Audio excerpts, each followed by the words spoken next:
Hi hello കൂട്ടുകാരെ. അപ്പോൾ ഇന്നാണ് ആ കല്യാണം. ആ വീടിൻ്റെ അപ്പുറത്തെ ആ കൊച്ചിൻ്റെ കല്യാണം ഇന്നാണ്. കല്യാണം എവിടെയെന്ന് വെച്ച് കഴിഞ്ഞാൽ അടുത്ത് തന്നെയാണ്. നെടുത്തു ചിറക്കടവ് ദേവീക്ഷേത്രത്തിൽ വെച്ചാണ് കല്യാണം. അപ്പോൾ കല്യാണം നമുക്കൊന്ന് കണ്ടാലോ. കല്യാണത്തിൻ്റെ വിശേഷങ്ങളൊന്ന് കണ്ടാലോ. എന്നാൽ പോയാലോ വീടിലേക്ക്. വാ. അപ്പോൾ ഈ അമ്പലത്തിൽ വെച്ചാണ് കല്യാണം. അമ്പലത്തിൻ്റെ ആഡിറ്റോറിയം ഞാൻ കാണിച്ചു തരാം.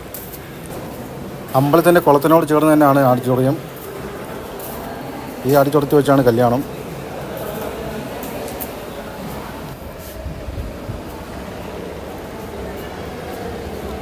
ഇവിടെ പൊതുവെ എല്ലാ കല്യാണങ്ങളും ഇവിടെ വെച്ചാണ് നടത്തുന്നത്. കാരണം ഈ ഒരു ആഡിറ്റോറിയം ഉള്ളൂ ഇവിടെ. ഞാൻ രാവിലെ വന്നു. ഞാൻ പിന്നെ അങ്ങോട്ട് പോവുകയാണ്. അമ്പലത്തിൽ കയറിയിട്ട് അങ്ങോട്ട് പോവുകയാണ്. ആളുകളൊക്കെ വരുന്നേ ഉള്ളൂ. അപ്പോൾ അമ്പലത്തിൻ്റെ വീഡിയോ ഒക്കെ ഒന്ന് എടുക്കാമെന്ന് വിചാരിച്ചു. അമ്പലത്തിൻ്റെയും ആഡിറ്റോറിയത്തിൻ്റെയൊക്കെ. ഞാൻ അമ്പലത്തിലൊക്കെ ഒന്ന് പോയി എന്നിട്ട് അങ്ങോട്ട് പോവാണ് ആഡിറ്റോറിയത്തിലേക്ക്.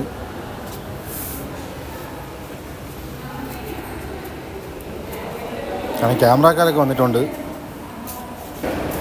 ആഡിറ്റോറിയത്തിൻ്റെ ഫ്രണ്ടിൽ തന്നെ ഫോട്ടോ വെച്ചിട്ടുണ്ട്. ചെറുക്കൻ്റെ പെണ്ണിൻ്റെ ഫോട്ടോ ഒക്കെ വെച്ചിട്ടുണ്ട്.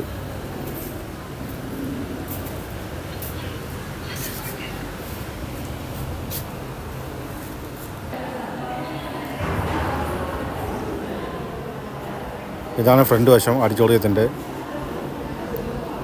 ഇപ്പോൾ പുതുക്കി പണിഞ്ഞതാണ്. നേരത്തെ ഇങ്ങനെ അല്ലായിരുന്നു. ഇപ്പോൾ ആഡിറ്റോറിയമൊക്കെ ഒന്ന് പുതുക്കി പണിഞ്ഞു. വീണ്ടും പണി നടക്കുന്നുണ്ട് ഇവിടെ. ഇതാണ് അമ്പലക്കുളം. കുളത്തിൽ നിറച്ചും പായലൊക്കെയാണ്.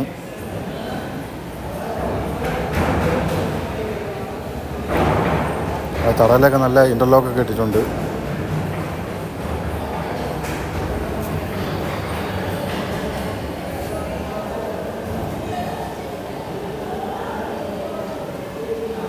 ഇതാണ് ഇവിടെ ഗേറ്റുണ്ട്. നമുക്കിതുവരെ ഇറങ്ങാൻ പറ്റത്തില്ല. നമുക്ക് അപ്പുറത്തെ ഗേറ്റ് വരെ ഇറങ്ങാൻ പറ്റത്തില്ല. പടി കൂടെ.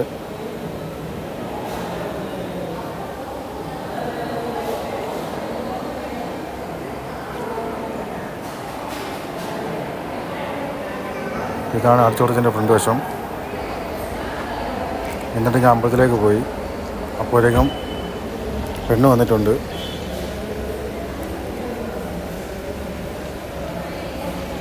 ഈ പെണ്ണ് അമ്പലത്തിലൊക്കെ പോയിട്ടേ വരുത്തുള്ളൂ. പെണ്ണിൻ്റെ ആൾക്കാരൊക്കെ വന്നതേ ഉള്ളൂ.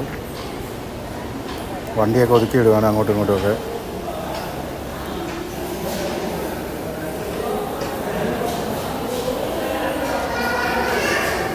അല്ല, അവർ ഞാൻ അമ്പലത്തിലേക്ക് പോവുകയാണ്. അമ്പലത്തിലേക്ക് കയറാൻ വേണ്ടി പോവുകയാണ്. ക്യാമറക്കാരും ഉണ്ട് കൂടെ തന്നെ ഫോട്ടോ എടുക്കാൻ വേണ്ടി. അപ്പം ഞാനും ഇടയ്ക്ക് നിന്നു. ഞാനും അവരുടെ കൂടെ ഒന്ന് ഒരു വീഡിയോ അങ്ങ് എടുത്തു.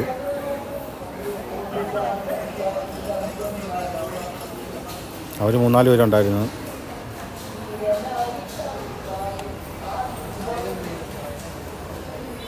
അങ്ങനെ ആളുകളൊക്കെ വരുന്നേ ഉള്ളൂ. ഞാൻ രാവിലെ ഇറങ്ങി. കാരണം ഇതിനു വേണ്ടി തന്നെയാണ്, വീഡിയോ എടുക്കാൻ വേണ്ടി തന്നെയാണ്. അങ്ങനെ അവരുടെ ഫോട്ടോ ഒക്കെ എടുത്തു കഴിഞ്ഞ് വീണ്ടും വേറെ സ്ഥലത്തേക്ക് പോയേക്കുവാണ് ഫോട്ടോഷൂട്ട് എടുക്കാൻ.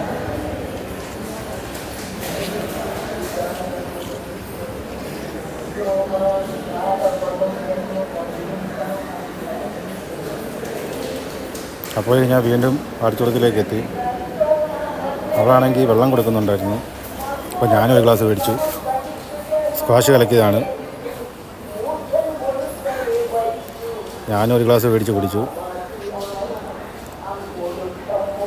ആരുമില്ലായിരുന്നു. എല്ലാവരും വരുന്നതേ ഉള്ളൂ. അന്നേരം പിന്നെ ഒഴിച്ചു വച്ചില്ല. അന്ന് മണ്ഡപത്തിലാണ്. ഇതാണ് മണ്ഡപം.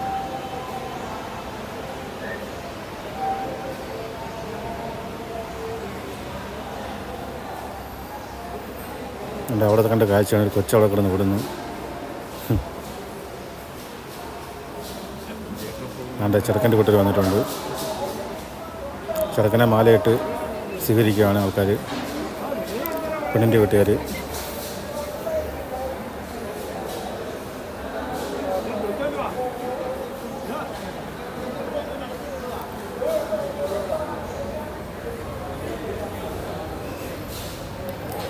അങ്ങനെ ചെറുക്കനും അടിച്ചോടത്തിലേക്ക് കയറി.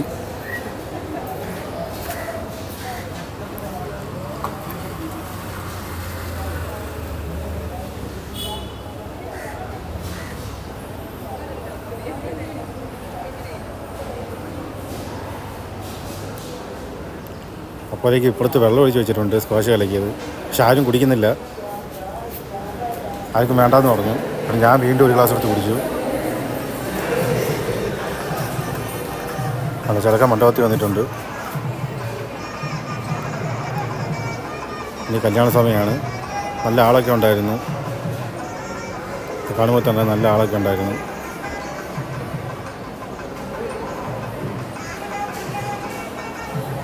കാരണം എനിക്കും സീറ്റൊന്നും കിട്ടിയില്ല. ഞാനും ബാക്കിൽ നിന്നാണ് വീഡിയോ എടുക്കുന്നത്. കാരണം ആളുകളൊക്കെ ശരിക്കും ഉണ്ട്. ഞാൻ പിന്നെ എണീച്ചു കൊടുത്തു. ഞാൻ ഏറ്റവും ബാക്കിൽ നിന്നാണ് വീഡിയോ എടുക്കുന്നത്.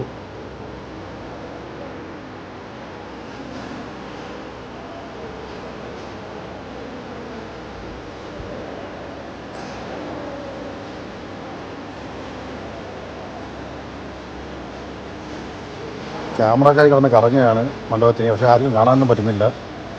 താലി കെട്ടുന്നതും മാലയിടുന്നതൊന്നും കാണാൻ പറ്റുന്നില്ല. ക്യാമറക്കാർ ഫ്രണ്ടിൽ തന്നെ നിൽക്കുകയാണ്.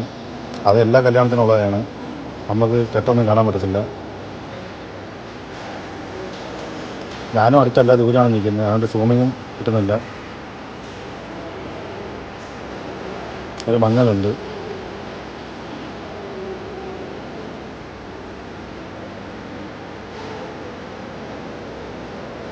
കാരണം മേലെ ഷീറ്റായിട്ട് നല്ല ചൂടുണ്ട്. ഫാനൊക്കെ ഇട്ടിട്ടുണ്ട്, നല്ല ചൂടുണ്ട്. എന്നാലും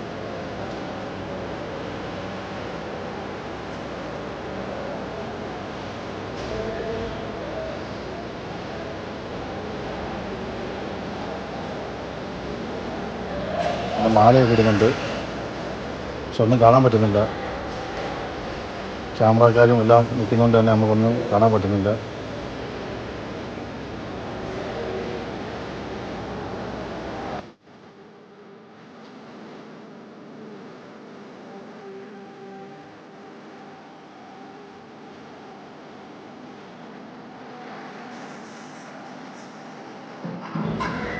അങ്ങനെ താലികെട്ട് കഴിഞ്ഞപ്പോഴേക്കും ആളുകളൊക്കെ ഇറങ്ങി തുടങ്ങി. ഇറങ്ങുമല്ലോ ഊണ് കഴിക്കാൻ വേണ്ടി. അതെല്ലാ കല്യാണത്തിനും അങ്ങനെ തന്നെയാണ്. താലി അങ്ങോട്ട് കെട്ടിക്കഴിയുമ്പോഴത്തേക്ക് പിന്നെ ആൾക്കാരങ്ങ് ഇറങ്ങാൻ തുടങ്ങും. ഊണ് കഴിക്കാൻ വേണ്ടി പോവാണ് എല്ലാവരും. കാരണം ദൂരെ നിന്ന് വരുന്ന ആൾക്കാരും ഉണ്ട്. സമയം 12 മണി കഴിഞ്ഞു. അതുകൊണ്ടാണ് എല്ലാവർക്കും വിശക്കുന്നുണ്ട്. അതുകൊണ്ട് എല്ലാവരും ഇറങ്ങി തുടങ്ങി. താലി കെട്ടൊക്കെ കഴിഞ്ഞു.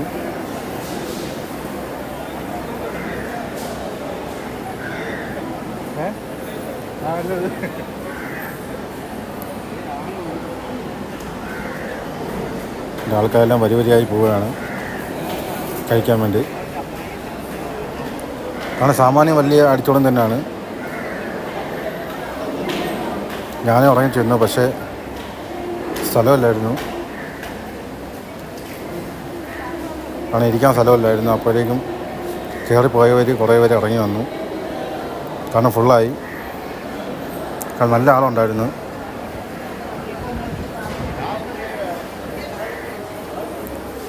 കാണുമ്പോൾ അറിയാം. ആൾക്കാരെ കഴിച്ചിട്ട് ഇറങ്ങുന്നു, കുറേ പേരെ കഴിച്ചിട്ട് ഇറങ്ങുന്നു. കഴിച്ചിട്ട് ഇലയൊക്കെ മടക്കി വെച്ചിട്ടുണ്ട്. ഞാൻ അടുത്ത പന്തി കയറാമെന്ന് വിചാരിച്ചു. അങ്ങനെ അടുത്ത പന്തിക്കുള്ള സ്ഥലം കിട്ടി എനിക്ക്. ആ പന്തിയിലും ആൾ കൂടുതലായിരുന്നു. അവിടെ വീണ്ടും കുറച്ച് പേരുണ്ട് വെളിയിൽ. അപ്പോൾ എനിക്ക് ഒരു സീറ്റ് കിട്ടി. എനിക്ക് വില കിട്ടിയിട്ടുണ്ട്.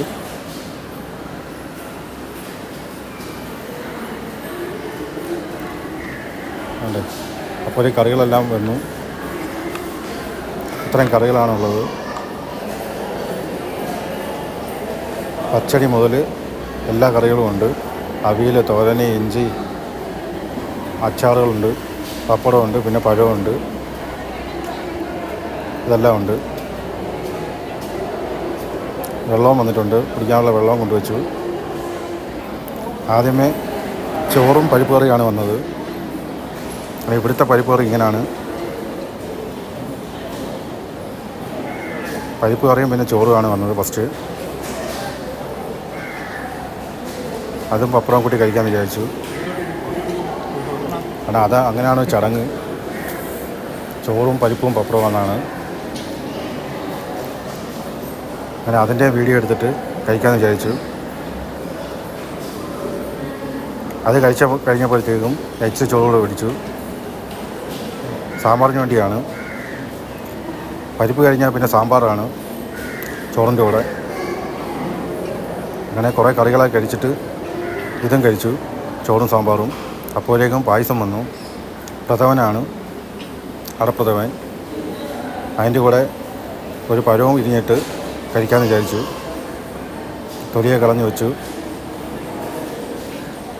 അതിൻ്റെ കൂടെ തന്നെ മറ്റേ സേമിയ പായസം വന്നു, അതും മേടിച്ച് കഴിച്ചു. പിന്നെ ഇച്ചിരി ചോറും കൂടെ കൊണ്ടിട്ടു. എന്നിട്ട് അതിൻ്റെ കൂടെ തന്നെ പുളിശ്ശേരി ഉണ്ട്, പിന്നെ പച്ചമോരും. അങ്ങനെ അതും കഴിച്ചു കഴിഞ്ഞാൽ നല്ലൊരു സദ്യയായിരുന്നു. അതിൻ്റെ പച്ചമോര് വന്നിട്ടുണ്ട്, പച്ചമോരും കുടിച്ചു.